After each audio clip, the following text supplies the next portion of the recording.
Hi everyone, so you're welcome back to another video tutorial. So in this tutorial, we're going to talk about the differences between a low-fi and a high-fi wireframe. So what is a wireframe? So a wireframe is a low-fidelity visual guide that represents the layout, structure, and basic elements of a digital product like a website or an app.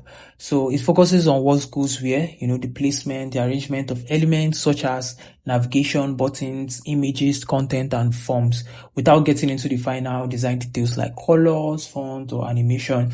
So basically, it's just like a visual representation of how the final product is going to be without having like the entire details that are going to make it look like a final version, basically.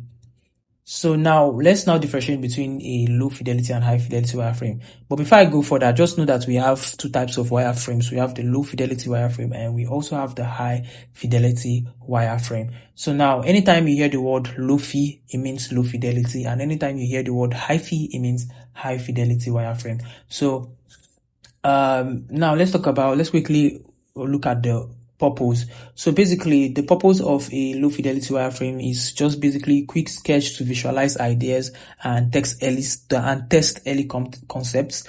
And the high fidelity is just a realistic mock-up, which is very close to the final design, which you can test with developers and stakeholders. And the visual details of a low fidelity wireframe includes just basic shapes like boxes, lines, and grayscale, while the high fidelity is more detailed with UI elements where you have like color fonts and images in it. And the interactivity of a low fidelity is basically usually static. You can't actually move things around. You can only visualize how content will look on a page, while the high fidelity wireframe is often includes clickable prototypes, clickable prototypes that follows the regular user flow, and the user can test and go through it and see what works. And when they click on this, it's possible for for it to go to the next page.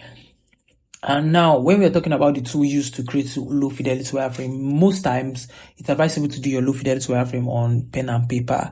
And then after you've gotten like you've been able to visualize the structure, then you go over to now create the high fidelity wireframe, which will now include, which you are not going to use software like Figma, Adobe SD, or Sketch to do the fully functional, high fidelity wireframe, which in this case, we're going to be using Figma for our own high fidelity wireframe. So the next thing we're going to look at is the audience that are going to be part of this process. So low fidelity wireframe is basically internal team and early stakeholders.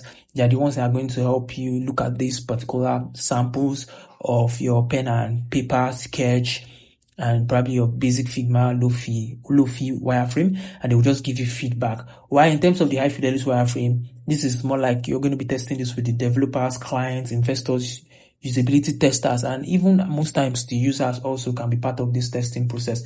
Now, the speed at which each of them is being created for low fidelity is usually fast because pen to paper, no electronics or anything. While high fidelity is kind of slower because you need to get the spacings correctly.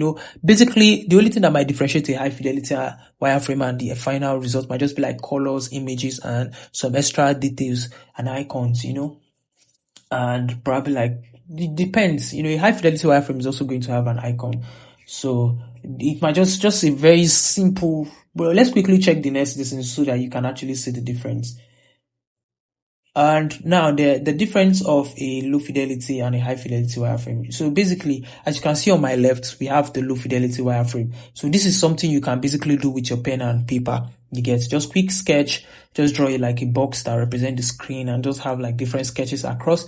So you can see it just basically box lines and text, nothing more. You get, so there's no icons. The icons are hand drawn, so you can actually, they are not really like real icons. They are just something you can draw. They're just basic shapes that you can just look. If you look across everything, you see that there's nothing really solid. It's just like pure concept and pure structure. While on my right, you can see that we have the high fidelity wireframe, which looks closely like a real app or a real mock-up. So the only thing differentiating this and an actual app that is live already is the fact that there's no image and probably like the color is in grayscale. So if you add colors to this and add the images, this already looks like the final product you get. So that's the difference between a low fidelity and a high fidelity wireframe. So now let's look at the use cases when each of these should be used. So for the low fidelity wireframe, you use it for brainstorming or validating concept, just like I said before, when you want quick feedback from stakeholders and you are early in the UX research process. This is when you use the low-fi wireframe, just to put a lot of concept out there and see what works. And high fidelity wireframe, you use it when you're preparing for usability testing. So developers need details, visual specs, and you are pitching the product to end users, client, or investors. That's when you make use of a high fidelity wireframe. So thank you so much. See you in the next video.